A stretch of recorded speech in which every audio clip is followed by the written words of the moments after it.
Di pulau terletak sebuah desa Viking yang memiliki satu masalah besar. Naga-naga menyerang dan membakar apapun yang mereka lihat. Namun para Viking tidak takut bertarung, sehingga mereka belajar untuk melawan naga. Stoik the Fast adalah pemimpin mereka. Konon, saat masih kecil, dia mencabut kepala seekor naga dengan tangan kosong. Stoik memberikan tugas kepada para Viking untuk menangkis serangan. Hiccup melihat para Viking kesulitan memadamkan api, dan saat itulah Astrid datang membantu, gadis yang diam-diam disukai oleh Hiccup. Tapi karena Hiccup hanyalah asisten pandai besi, para pejuang Viking memandang rendah dirinya, dan karena itu Hiccup ingin ikut bertarung.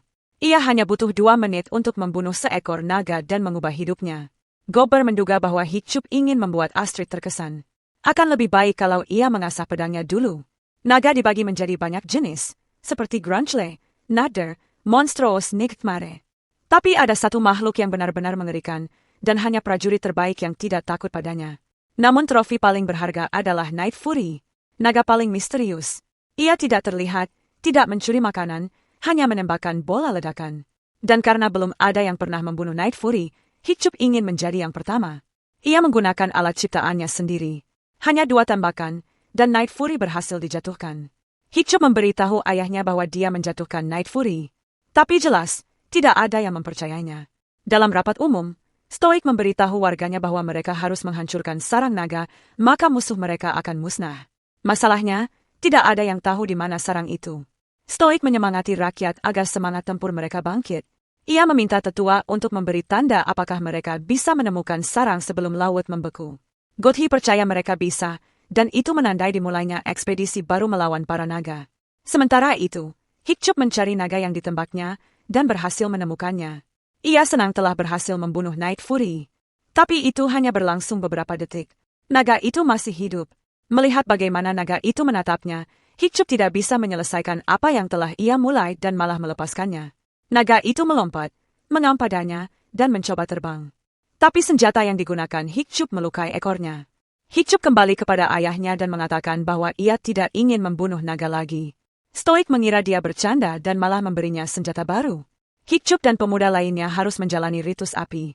Gobber menjelaskan bahwa setiap orang yang lahir di desa mereka harus suatu hari memasuki arena ini. Di depan mereka menanti pertarungan sulit dan berbahaya, dan hanya 1 orang yang akan diberi gelar pembunuh naga terbaik yang berhak membunuh naga di depan seluruh desa. Tapi sebelum itu, mereka harus menjalani beberapa pelajaran. Lawan pertama mereka adalah Grunchle, yang suka memakan batu. Rufnut dan Tufnut gugur.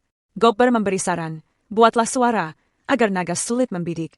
Setiap naga memiliki jumlah tembakan yang terbatas. Grunchle, misalnya, hanya punya 6. Fishlegs gugur. Lalu giliran Snotlord.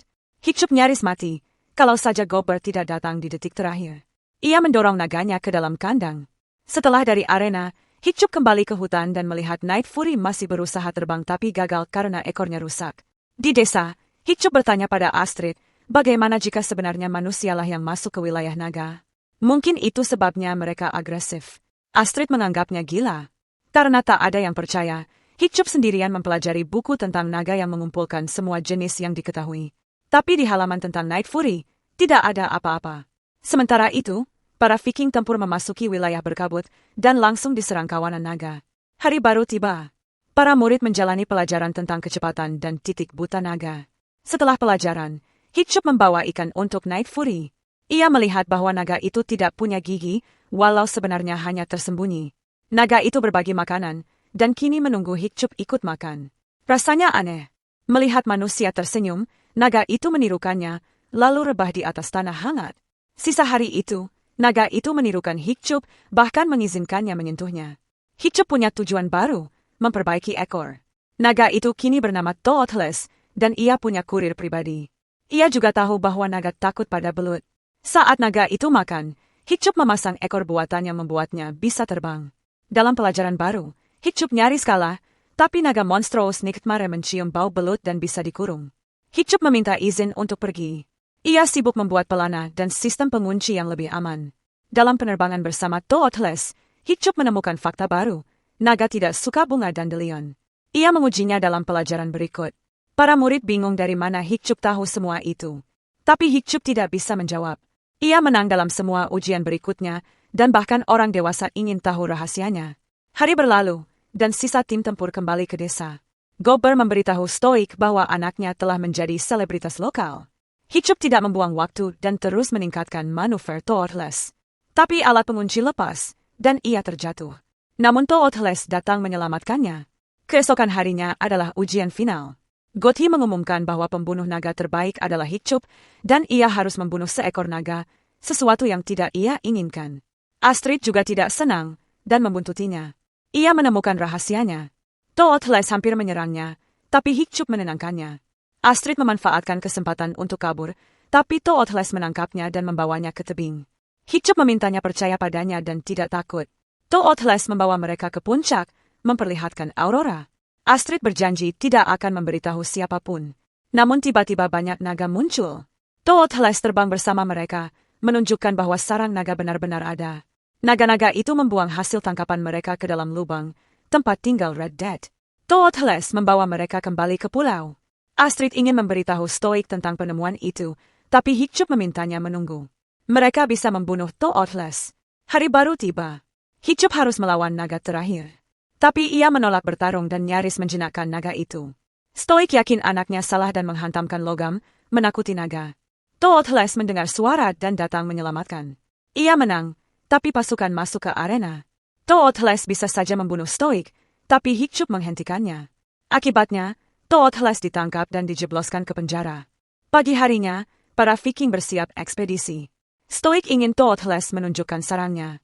Para murid berdiri di pihak Hiccup. Ia membantu mereka mengatasi ketakutan pada naga. Mereka bahkan mendapat naga sendiri. Viking menyerbu gunung. Naga-naga membuka jalan. Di baliknya ada Red Dead. Pertempuran dimulai. Para Viking heran karena naga-naga melarikan diri dan mereka mengira menang, hingga Red Dead bangkit dari gunung. Ia membakar Viking hanya dalam sekejap. Stoik menembakkan batu, tapi tidak berpengaruh. Para murid datang membantu. Mereka harus mengalihkan perhatian Red Dead, sementara Hiccup membebaskan Toothless. Mereka sadar Red Dead hampir tidak punya titik buta. Snotlout lalu menghantamkan palu ke matanya, menciptakan titik buta. Toothless tenggelam. Hiccup tak bisa membuka kunci, dan Stoik membantunya. Sebelum sang anak terbang, Stoik meminta maaf. Ia hanya ingin melindunginya. Ekor Gronchley terjebak di gigi Red Dead, memaksa Astrid menjadi dokter gigi, dan membebaskan naga. Hiccup melihat Astrid dan bersama Toothless mereka menangkapnya, lalu menurunkannya ke tanah. Kemudian mereka memancing Red Dead ke udara. Toothless menembakkan bola api ke mulutnya. Terjadi ledakan hebat. Semua mengira Hiccup tewas, tapi Toothless melindunginya. Stoik berterima kasih pada naga yang menyelamatkan anaknya. Dalam pertempuran itu, Hiccup kehilangan satu kaki.